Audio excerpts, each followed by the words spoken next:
চেষ্টা চলছে বলে অভিযোগ নির্বাচন কমিশনের। সুপ্রিম কোর্টে একথা জানালো নির্বাচন কমিশন। বক্তব্য, রাজনৈতিক দলগুলো বিভ্রান্তি ছড়ানোর চেষ্টা করছে, তারা বিভ্রান্তি তৈরির চেষ্টা করছে, যার জন্য এসআইআর ধীর গতিতে হচ্ছে। আরো একবার জানিয়ে রাখতে চাইব, সুপ্রিম কোর্টের নির্বাচন কমিশন জানিয়েছে বিভিন্ন রাজনৈতিক দল তারা বিভ্রান্তি ছড়ানোর চেষ্টা করছেন বলে এসআইআর ধীর গতিতে হচ্ছে।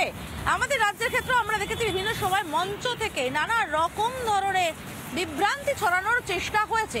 এই বিভ্রান্তিগুলো কি কোথাও এসআইআর এর গতি ধীর করে দিচ্ছে? আমরা প্রশ্ন করেছিলাম বিজেপি নেতা অর্জুন সিংকে, কি উত্তর দিয়েছেন তিনি, শুনুন।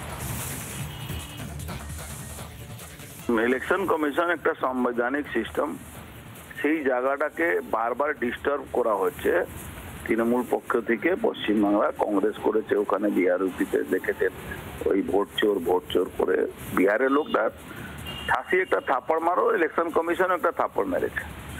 বাংলায় মমতা ব্যানার্জি বুঝতে পেরেছেন কি বাংলায় মমতা ব্যানার্জি এই এসআইআর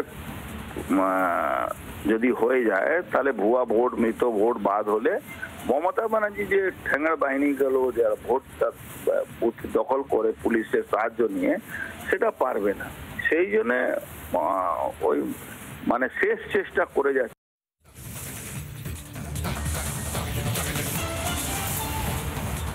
এসআইআর আবহে বিভ্রান্তি তৈরির চেষ্টা চলছে, এমনটাই অভিযোগ কমিশনের। আমরা আমাদের রাজ্যের ক্ষেত্রে দেখেছি বিভিন্ন মঞ্চ থেকে বারবার এসআইআর হাম হোনে नहीं देंगे, ये कानून हम नहीं मानेंगे থেকে শুরু করে 2 বছরের কাজ কেন 2 মাসে করা হচ্ছে, এরকম নানা রকম প্রশ্ন তোলা হয়েছে। বিভ্রান্তি তৈরির চেষ্টা হয়েছে, সাধারণ মানুষের কাছে বিভ্রান্তি পৌঁছে দেওয়ার চেষ্টা করা হয়েছে। বলা হয়েছে কোনো কাগজ দেখাবেন না, কোনো ফর্ম ফিল আপ করবেন না, আপনার নাম কেটে নেওয়া হবে। সাধারণ মানুষের কাছে এই ভয়টাকে পৌঁছে দেওয়া হয়েছে বারে বারে। বিভ্রান্তি তৈরি করার চেষ্টা হয়েছে বলেই সাধারণ মানুষের কাছে পৌঁছতে সমস্যা হচ্ছে। অথচ যে আমরা হার পাচ্ছি, অর্থাৎ এসআইআর ফর্ম জমা করার হার পাচ্ছি, সেটা কিন্তু যথেষ্ট আশাব্যঞ্জক এবং ম্যাক্সিমাম জায়গায় কিন্তু মানুষ স্বতঃস্ফূর্ততার সঙ্গে এসআইআর উৎসবে সামিল হচ্ছেন। তারপরে দাঁড়িয়ে থেকেও এই বিভ্রান্তি তৈরির চেষ্টাটা করা হচ্ছে রাজনৈতিক দলগুলোর থেকে। আমাদের রাজ্যের ক্ষেত্রে আমরা শাসক দলের পক্ষ থেকে এই বিভ্রান্তি তৈরির চেষ্টা দেখেছি। বিএলওদের ধমক চমক দেখেছি। গতকাল তো এক বিএলওর স্বামী রীতিমতো আক্রান্ত হলেন, বিএলও আক্রান্ত হলেন, তার স্বামী হাসপাতালে ভর্তি পর্যন্ত রয়েছেন।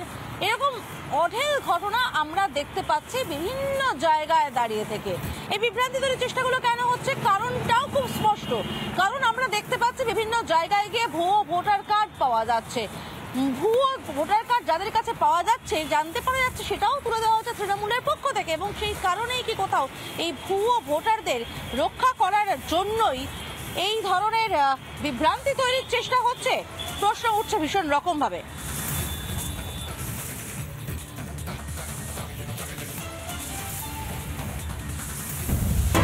নানা ধরনের কন্টেন্ট দেখার জন্য লাইক করুন, শেয়ার করুন আমাদের ফেসবুক পেজ, সাবস্ক্রাইব করুন আমাদের ইউটিউব চ্যানেল।